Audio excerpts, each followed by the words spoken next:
இங்க பாத்தீங்கன்னா இந்த பொண்ணு அவளோட எக்ஸாமுக்கு படிக்கிறதுக்காக இந்த பையன் கிட்ட ஒரு புக் வாங்குறா. இத பார்த்து இந்த பொண்ணோட அத்தக்காரி பாத்துறாங்க. பார்த்த இவங்களும் அந்த பொண்ணை கூப்பிடுறாங்க. அப்படி கூப்பிட்டு அந்த பொண்ணு கையில இருக்க அந்த புக்கை வந்து வாங்கிடுறாங்க. அப்படி வாங்கிட்டு அந்த பொண்ணை பார்த்து சொல்றாங்க, எதுக்காக ஆம்பளை பசங்க கிட்ட எல்லாம் புக் வாங்குற? நானும் 2 பொட்ட பசங்களை வச்சிருக்கேன். ஒன்ன போல ஆம்பளை பசங்க கிட்ட எல்லாம் பேச மாட்டாங்க. நீ இப்படி எல்லாம் புக் வாங்கி படிச்சு கிழிச்சது போதும், உள்ள போடின்னு அந்த பொண்ணை வந்து திட்டுறாங்க. பாவம் இந்த பொண்ணு ரொம்பவே ஃபீல் பண்ணி அழுதுகிட்டு உள்ள போறா. இப்படி அந்த அத்தம்மாவும் அவங்க 2 பசங்களும் பாத்தீங்கன்னா இலையாப்பம் சாப்பிட்டுக்கிட்டு டீ குடிச்சுக்கிட்டு இருக்காங்க. இத பார்த்து இந்த பொண்ணு அத்தம்மாவை பார்த்து, என்ன அத்தம்மா இன்னைக்கு இலையாப்பம் செஞ்சிருக்கீங்களா, எனக்கும் தாங்கன்னு சொல்லி கேட்கிறா. அப்படி கேட்கும்போது அந்த அத்தம்மாவும் பாத்தீங்கன்னா, என்னோட பசங்களுக்கு மட்டும் தான் நான் இலையாப்பம் செஞ்சிருக்கேன், உனக்கு நான் சாப்பாடு செய்யல. சமையல் கட்டுல இருக்க பாத்திரங்களை எல்லாம் போயிட்டு கழுவி வச்சுட்டு என்னோட பசங்களோட ஸ்கூல் பேக்ல டிபன் பாக்ஸ் இருக்கு, அதையும் கழுவி வச்சிருன்னு சொல்றாங்க. இந்த பொண்ணு சரின்னு சொல்லிட்டு சமையல் கட்டுல போய் டிபன் பாக்ஸ் எல்லாம் கழுவி வைக்கிறா. அப்படி வச்சுட்டு அவனு டீ ஊத்தி குடிச்சுக்கிட்டு இருக்கும்போது சமையல் கட்டுக்கு வந்து அந்த பொண்ணோட அத்தம்மாக்காரி அந்த பொண்ணை பார்த்து, உன்னை எதுக்கு டீ குடிக்கவா சமையல் கட்டுக்கு அனுப்பி வச்சேன், போயிட்டு சிங்க்ல இருக்க பாத்திரம் எல்லாம் கழுவி வைடின்னு சொல்லும் போது இந்த பொண்ணோட மாமனாரும் வந்துடுறாரு. வந்து அவரும் தன்னோட மனைவியை பார்த்து, அவளுக்கு நாளைக்கு எக்ஸாம் இருக்கு, அவ படிக்கட்டும்னு சொல்றாரு. இத கேட்ட அந்த அத்தம்மாக்காரியும் அந்த பொண்ணை பார்த்து, அவங்க கண் சாடையில வேலை பாருன்னு சொல்றாங்க. இந்த பொண்ணு அந்த மாமனாரை பார்த்து, நான் பாத்திரம் எல்லாம் கழுவி வச்சுட்டு படிக்கிறேன் மாமான்னு சொல்றா. இந்த அத்தக்காரியும் தன்னோட கணவரை பார்த்து,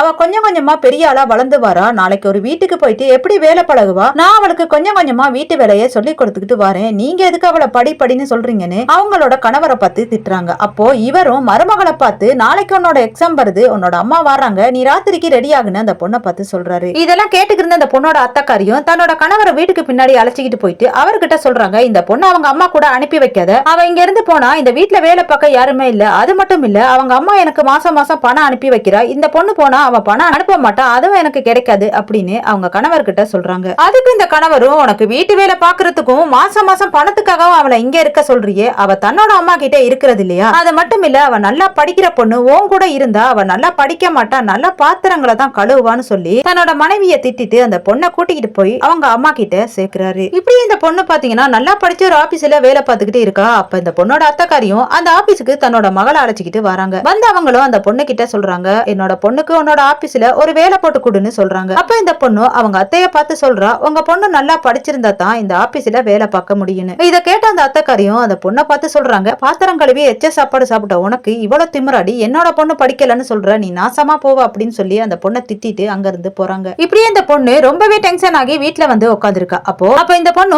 ஆபீஸ்ல என்னோட அத்தம்மா வந்து என்ன திட்டிட்டு போறாங்கன்னு அழுதுகிட்டே சொல்றா. இத கேட்ட அவளோட கணவரும் தன்னோட மனைவியை சமாளிச்சுட்டு அந்த பொண்ணை கூட்டிக்கிட்டு அவளோட அத்தம்மாக்காரி வீட்டுக்கு அப்படியே 2 பேருமே அந்த அத்தக்காரியை கூப்பிட்டு பேசிக்கிட்டு இருக்காங்க. அப்ப அந்த பொண்ணை பார்த்து கேக்குறாங்க, இத்தனை நாளா உனக்கு இந்த வீட்டுக்கு வரணும்னு தோணலையா? அப்ப இந்த பொண்ணு என்ன பண்றானா, கையில இருந்து கொஞ்சம் பணத்தை எடுத்து அந்த அத்தா கையில நீட்டுறா. இதை பார்த்ததும் சிரிச்சுட்டு அந்த பொண்ணை கட்டி பிடிச்சு கொஞ்சம் சமாதானமா ஆகிடுறாங்க. இந்த வீடியோ பத்தி நீங்க என்ன நினைக்கிறீங்கன்னு கமெண்ட் பண்ணுங்க. பிடிச்சிருந்தா லைக் பண்ணுங்க.